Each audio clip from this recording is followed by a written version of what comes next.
नमस्कार, मौलिक शक्ति न्यूज देख रहे हैं आप और मैं हूं आपके साथ साइमा। इस वक्त अमेरिका के राष्ट्रपति डोनाल्ड ट्रंप और उनके पक्के मित्र कहे जाने वाले एलॉन मस्क के बीच के जो रिश्ते हैं वो पूरी तरीके से दुनिया के सामने आ चुके हैं।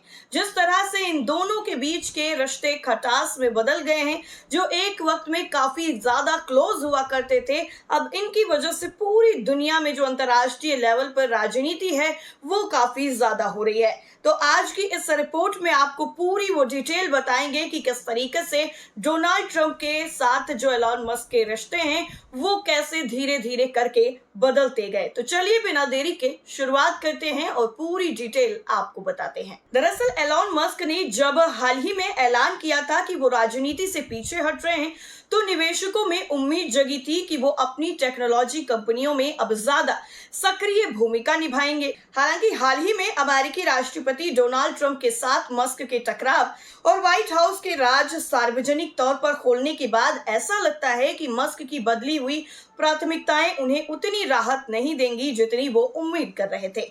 उम्मीद तो ये भी थी कि मस्क जनता की नजरों से दूर रहकर टेस्ला और अपनी दूसरी कंपनियों की संपत्ति बढ़ाने के काम पर ज्यादा ध्यान देंगे, लेकिन अब उन्हें अपने प्रमुख ग्राहकों में से एक अमेरिकी संघीय सरकार से ही बहिष्कार की धमकी मिल रही है। दरअसल आपको बता दें कि टेस्ला के शेयरों में भारी गिरावट नजर आई। कंपनी का शेयर 14% तक गिर गया क्योंकि मस्क ने सोशल मीडिया पर राष्ट्रपति डोनाल्ड ट्रंप के खिलाफ टिप्पणी की थी। इसके साथ ही 6 जून यानी शुक्रवार को ट्रंप के साथ उनकी गर्मा गर्मी के थोड़ा ठंडा होने के संकेत मिले तो इसके शेयरों में कुछ रिकवरी दिखी। फिर भी मस्क को फोन छोड़कर काम पर लगने की सलाह देने वाले निवेशकों और विश्लेषकों के मुताबिक हालात बहुत अच्छे नहीं नजर आ रहे। कुछ लोगों का कहना है कि मस्क के कारोबार की समस्याएं राष्ट्रपति ट्रंप से हुए उनके विवाद से कहीं ज्यादा गहरी हैं। वरिष्ठ टेक्नोलॉजी पत्रकार कारा स्वीशर मानती हैं कि टेस्ला के लिए खासी दिक्कतें हैं। इस सप्ताह सैन फ्रांसिस्को मीडिया समिट के बाहर उन्होंने बातचीत करते हुए मीडिया से कहा कि टेस्ला अब खत्म हो गई है। उन्होंने कहा कि ये एक बेहतर कार कंपनी थी। ये ऑटोनोमस टैक्सी स्पेस में रोबोटिक्स की मदद से चलने वाली ड्राइवर रहित कारें प्रतिस्पर्धा कर सकती थी, लेकिन अब ये काफी पिछड़ गई हैं। टेस्ला कंपनी की कार पिछले काफी वक्त से अपनी प्रतिद्वंदी वेमो से बराबरी की कोशिश कर रही है। वेमो गूगल की पेरेंट कंपनी अल्फाबेट की कार है। आपको बता दें कि सैन फ्रांसिस्को की सड़कों पर वेमो कार पिछले कई सालों से दौड़ रही है और अब वो और भी कई शहरों में दिखने लगी है। इस महीने एलॉन मस्क को टेक्सास के ऑस्टिन में टेस्ला की ऑटोनोमस टैक्सियों की लॉन्चिंग के मौके पर पहुंचना है और मस्क ने पिछले सप्ताह एक्स पर एक पोस्ट करके ये बताया था कि टेस्ला बगैर ड्राइवर के चलने वाली अपनी मॉडल वाई की टेस्टिंग करती रही है।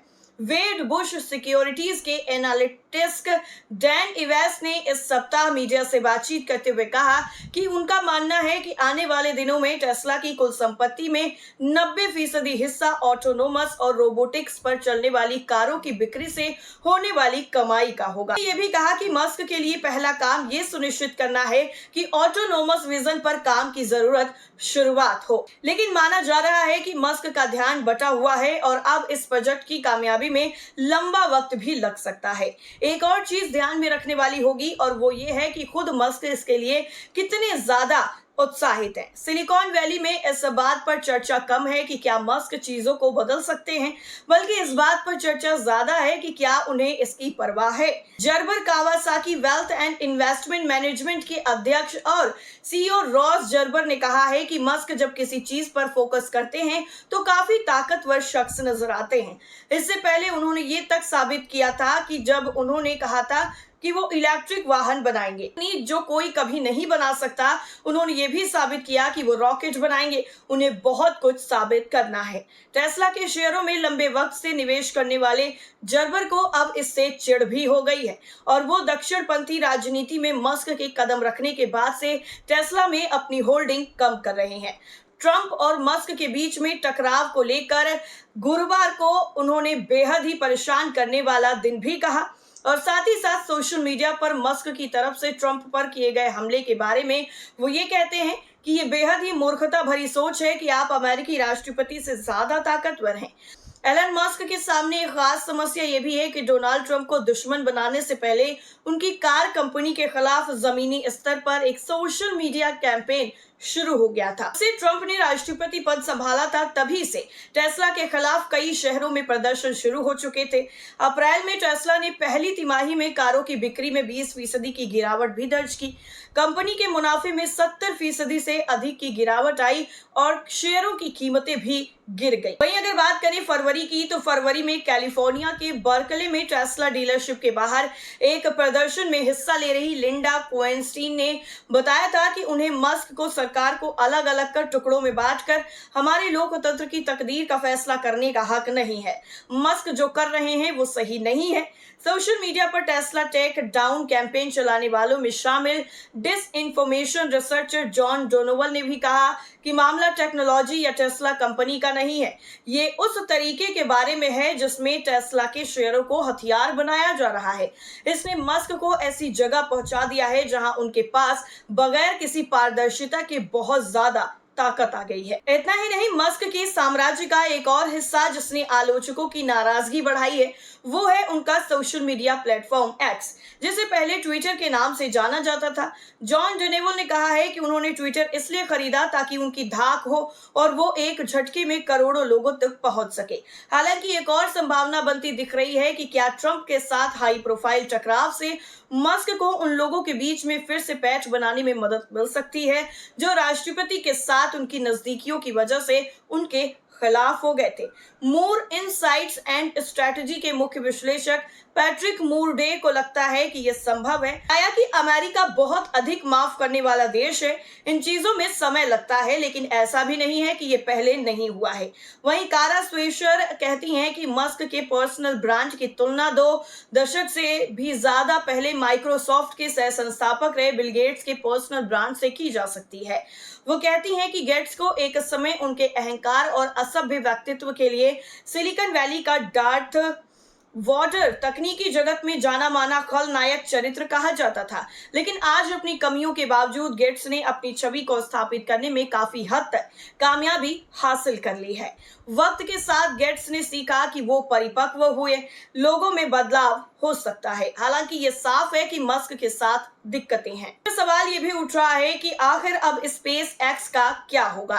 दरअसल मस्क की दिक्कत ये है कि वो क्या करेंगे, केवल उस पर उनका और उनकी कंपनियों का भविष्य टिका नहीं है, बल्कि इस पर भी टिका है कि अब ट्रंप क्या करेंगे।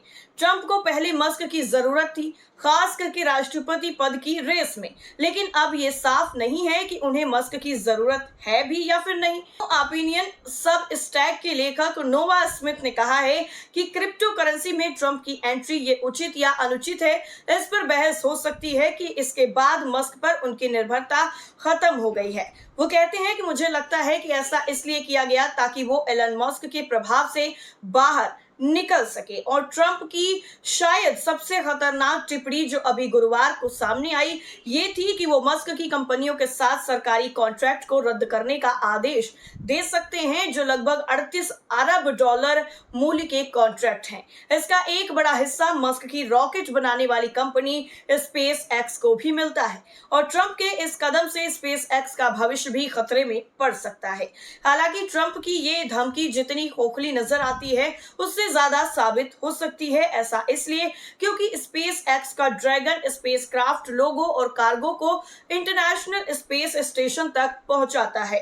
फिलहाल नासा के 3 अंतरिक्ष यात्री स्पेस स्टेशन में मौजूद हैं और ये दिखाता है कि स्पेस एक्स ने खुद को अमेरिकी अंतरिक्ष और राष्ट्रीय सुरक्षा तंत्र के भीतर इतना ताकतवर बना लिया है कि ट्रंप के लिए अपनी धमकी को अंजाम देना मुश्किल हो सकता है। अब यानी कुल मिलाकर देखना यह होगा कि आगे इन दोनों के जो रिश्ते हैं वो आखिर किस लेवल तक जा सकते हैं। आपका क्या मानना है इस पर रिपोर्ट को लेकर कमेंट करके जरूर बताएं। फिलहाल के लिए इतना ही। नमस्कार।